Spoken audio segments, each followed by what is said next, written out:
politique, en fait, on l'entend dans une conception qui est élargie, c'est-à-dire c'est pas seulement la conquête du pouvoir, comme on peut l'entendre. Souvent, on associe la politique à la politique institutionnelle, et là, c'est plutôt le fait de prendre en compte les conditions du vivre ensemble, les conflits qui traversent aussi ce vivre ensemble. Et donc, ce qu'on s'intéresse, c'est quand les conversations, en fait, les conversations ordinaires prennent en compte, sont orientées vers le bien commun, vers la dénonciation d'injustice, ou encore vers la revendication de droits.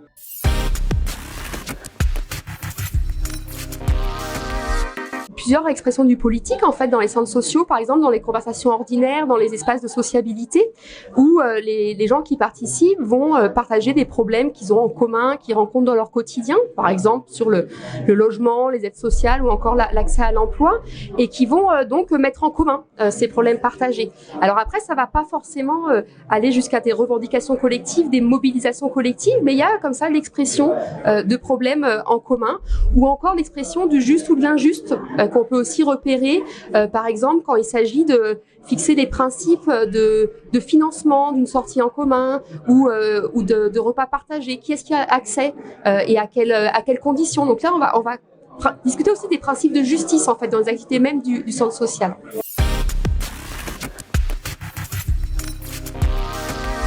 Alors, on n'a pas forcément repéré des grosses différences dans les dynamiques, en fait, d'expression du politique dans les territoires. Bien sûr, les problématiques changent. Par exemple, en milieu rural, ça va être plutôt des questions liées aux mobilités, à l'accès à l'emploi qui peuvent être mises en avant.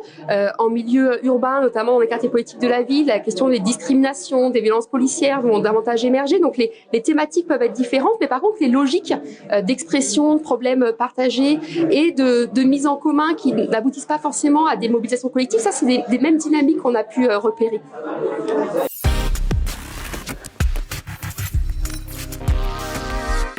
Déjà, le refus du politique s'explique déjà parce que les acteurs et les actrices des centres sociaux entendent par politique, et souvent ils renvoient la politique en fait aux jeux partisans, aux jeux électoraux, et ils cherchent à mettre à distance en fait cette politique entendue comme jeu électoral. Et ensuite il y a d'autres éléments, notamment la dépendance économique, en fait le modèle économique des centres sociaux qui dépendent des pouvoirs publics fait qu'on va mettre à distance en fait le conflit, le risque de conflit avec des acteurs institutionnels qui financent. Et donc, ce qui rend la logique de contre-pouvoir qu'on a dans la notion de pouvoir d'agir plus problématique.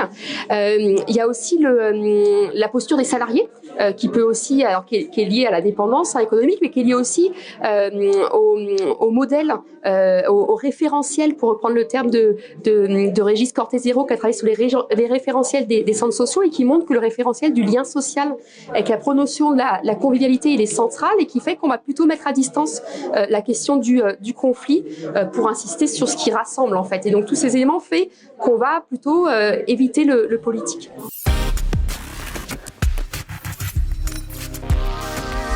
Alors, il y a des conditions en fait que les centres sociaux partagent avec d'autres associations qui ont été mises en avant par d'autres sociologues. Par exemple, le fait que le politique s'exprime plus facilement dans des petits groupes. Ça, c'est ce qu'a mis en avant Nina Eliasov, qui est une sociologue américaine, que dans des groupes, petits groupes, on va plus facilement parler de politique, alors que quand la situation devient publique, on a une évaporation du politique.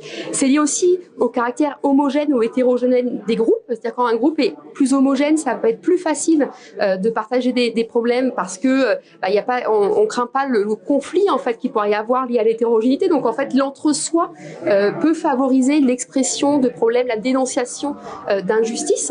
Et puis après il y a des conditions qui peuvent être plus spécifiques aux centres sociaux. Le fait que dans un centre social on a plusieurs espaces différents où on peut s'investir, on peut circuler d'un espace à l'autre, on peut avoir des parcours d'engagement comme ça différenciés, et ça fait que on peut avoir des processus de politisation qui se fait. Par exemple, à partir d'un espace rencontre, on va ensuite aller s'exprimer dans une commission usagée, dans une AG ou dans d'autres espaces, rencontrer des gens issus d'autres milieux sociaux, aussi prendre part à l'élaboration du projet de l'association. Et ça, cette existence en fait d'une pluralité d'espaces pour s'investir, ça peut être une condition de politisation qui est propre aux centres sociaux.